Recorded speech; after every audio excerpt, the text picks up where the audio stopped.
Hi, Karen Curry Parker here with your weekly Human Design Evolution Report.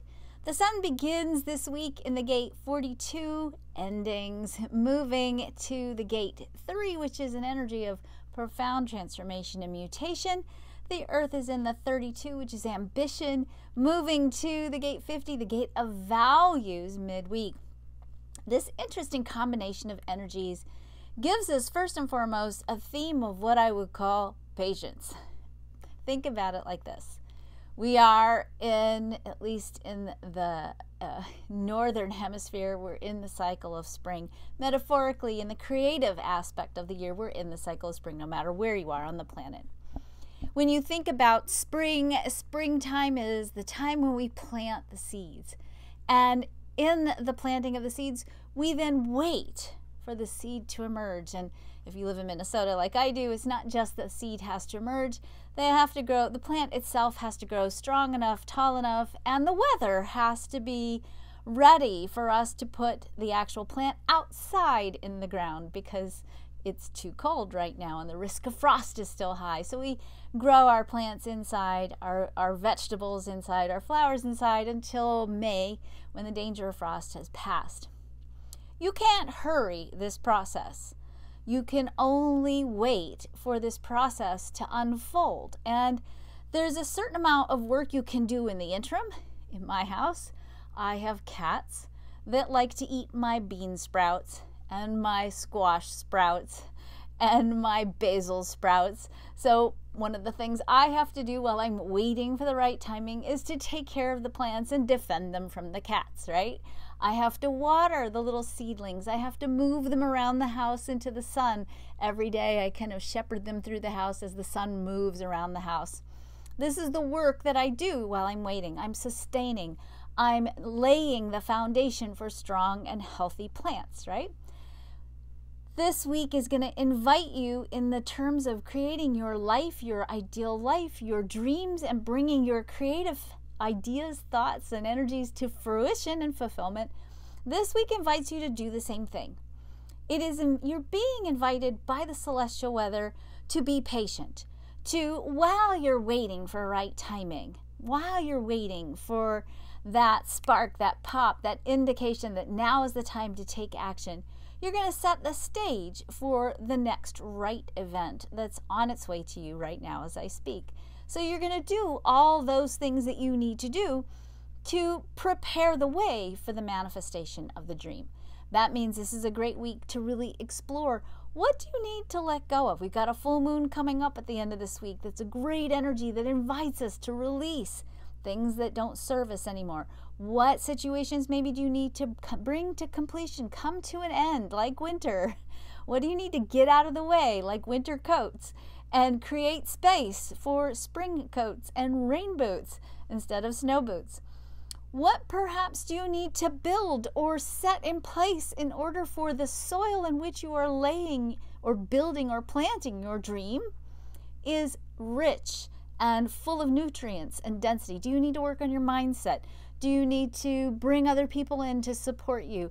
Do you need to structure the things that you do have control over? You might not have control over the timing, but you do have control over building the structure and setting that in place so that when the timing is right, when it's time to pull the trigger on your creative expression, and you'll know because it'll show up correctly according to your unique energy blueprint, your human design type. When the timing is right, you'll be ready. You won't be scrambling. You won't be running, trying to fulfill something that you didn't prepare for. This is a time when we put legs on your dream. There is, and I talked about this a couple weeks ago, there's grit and grace. Grace can find you faster, quicker, easier when you've done the grit piece, when you've laid the foundation for what's next. So I invite you this week to really explore it. Are there things you need to do to set the stage? Are there things you need to do to lay the template or create the foundation for what it is you're seeking to build in your life? Now, that's the sun and the earth stuff. That's our wheelie stuff. We've got some bigger things we need to talk about. First of all, Jupiter has been retrograde. It started going retrograde last week. Jupiter retrograde and it's retrograde in a Sagittarian energy. So it's a really good place for Jupiter to go retrograde. There's really no bad placement for Jupiter. Anyway, Jupiter is a planet of blessings. It is, in your natal chart, the path through which your blessings will travel to you. And it is the area in your natal chart where you will receive your greatest blessings, and oftentimes shows us what is our work in the world and how can we use that work to create blessings in our lives and in the lives of others. When Jupiter goes retrograde, it's still an expansive energy, but it's an expansive energy more on the inner plane. We're being invited, as we have been invited for the last few years by the planets, but particularly Jupiter right now, that for us to set the stage, same theme, for us to set the stage for manifesting our dreams, our visions, our hopes into reality, we have to do the internal work. We have to lay the foundation on the internal level. With this retrograde that's going to go through the gates 11, the gate 26, and the gate 5, we're getting, first of all, bombarded with all kinds of ideas, new possibilities. Those are not ideas that are designed to be acted on just yet. This is an energy that is about thinking, contemplating, opening up your mindset and exploring possibilities. A time of envisioning what else is possible for you, and to envision the future story of what you might want to be creating in your reality. So take some time, really serious, deliberate, conscious time over the next few months until the end of August to really, really explore deeply from a focused, intense perspective. What do you want? What are your dreams? Not just for yourself. This is collective energy. What are your dreams for the world? Everything is subject to upheaval right now with Uranus and Taurus. You know, we've got a lot of reorganizing energy going on in the outer planets. And as we move towards recalibrating and restructuring with this position of Uranus and Taurus, we're being invited in this Jupiter retrograde cycle to really explore, okay, what do we want? What do you want? What do we collectively want? So a really powerful time for us to craft a collective vision of a dream that we want to see for the world. My youngest stepdaughter was visiting us this weekend, and we were talking about intergenerational energies and intergenerational experiences, and she reminded me that her generation is a generation that grew up into maturity during the recession. She talked about how her generation talks about so many of them lost their fathers during that time because the work situation changed, and it was challenging for men in traditional roles to provide for their families. And that, you know, with an economic future that seemed really dire and frightening mixed in with global warming, of course they're anxious. Of course they have a different sense of nihilism and sort of feeling doomed.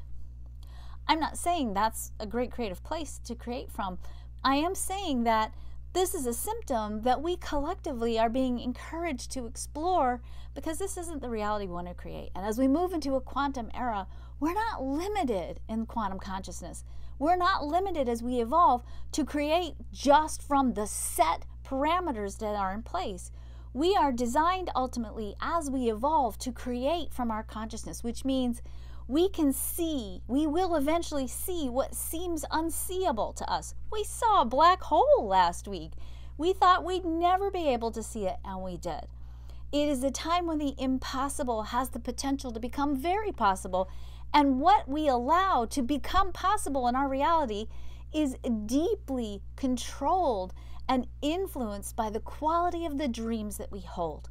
So use this time, both personally and collectively, to really explore what dreams, what ideas do you have about the future?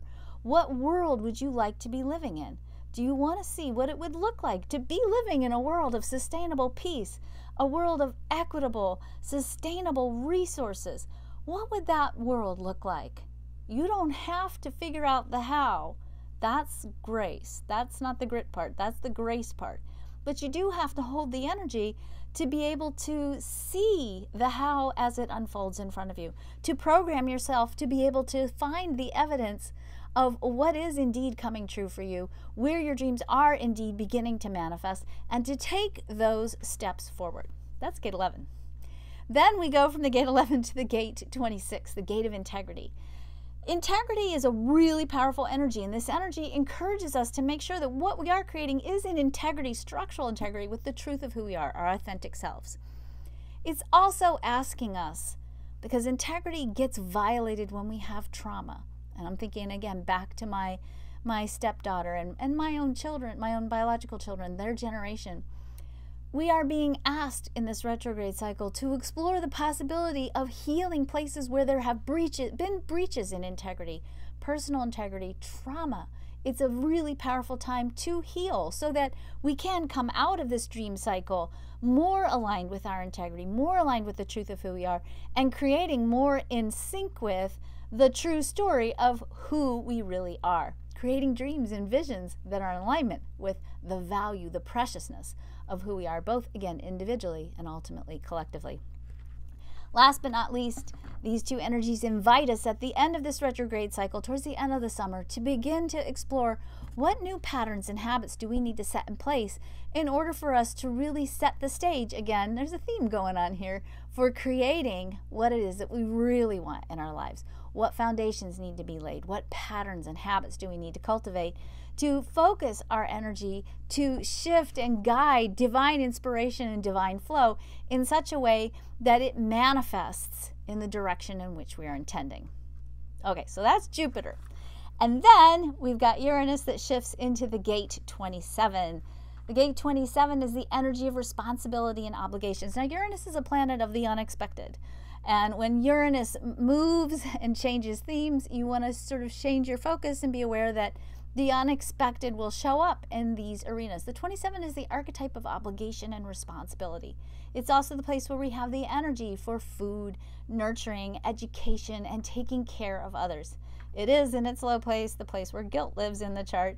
So it will be giving us an opportunity to explore the role of guilt in your life and in your creativity, and hopefully an opportunity for you, through perhaps unexpected twists and turns, release your guilt and start living a life where you are responsible for yourself as the source of whatever it is that you give others. Codependency has the option here of being healed if you choose. Now, I'm not going to be surprised if you see shifts in your personal level of responsibility during this cycle, so I want to invite you and encourage you to explore, perhaps, where do you need to deepen your responsibilities and obligations, or maybe where do you have responsibilities and obligations that need to change. Maybe it's time to let go of obligations and responsibilities you've been holding on to that are not allowing you to create what you really want to be creating in your life. Ask yourself every day, are there things I'm doing for other people and maybe they could be doing for themselves? Good question to ask, especially if you're a parent.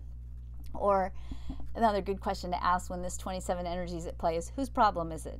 And making sure that you're not taking on responsibility for problems that don't belong to you. Because this is also a teaching gate in the human design system and a place where we have the energy for food and cooking, be prepared for unexpected advances, perhaps in food science or food distribution or the way in which we grow and use food. We are on the cusp of having some enormous progress in knowing what we need to do to create more food, better food, healthier food on the planet. This is part of what we're moving towards as we look at the structure for building a sustainable world. The way in which we do food is changing, so be prepared for unexpected shifts and changes for how perhaps we think about or work with food. And of course, be prepared for opportunities for you to share the wisdom that you have, what it is that you know, and for shifts and changes in values, particularly values around education and food. I wouldn't be surprised if we saw some interesting shifts and twists and turns in the plot line around food and education and rules and values regulating them. Okay, so last but not least, just be ready this week for things to kind of come to conclusion. And be ready this week to be challenged by the desires and the fire of your dream, and to know that that passion, that sense of urgency, that ambition, that desire that you're holding, breathe into it. Everything is unfolding exactly the way it needs to. Stay in integrity with yourself. Heal yourself. Keep yourself engaged in the opening potential of possibilities, and then wait and trust in divine timing and see what shows up. You cannot yell at the seed to grow. You cannot beat yourself up if your seed isn't growing fast enough. You can only be present to the unfolding of the seed. And if you really take the time to be with it and to watch it and to be in sync with the timing of the growth of the seed, you'll be having a lot more fun and you'll enjoy your spring a lot more than if you're out there stomping on the ground and willing it to grow. Everything unfolds in divine timing. It's all coming to you the way it needs to. Be patient. Take good care of yourself in the meantime. And have a great week. Talk to you next week.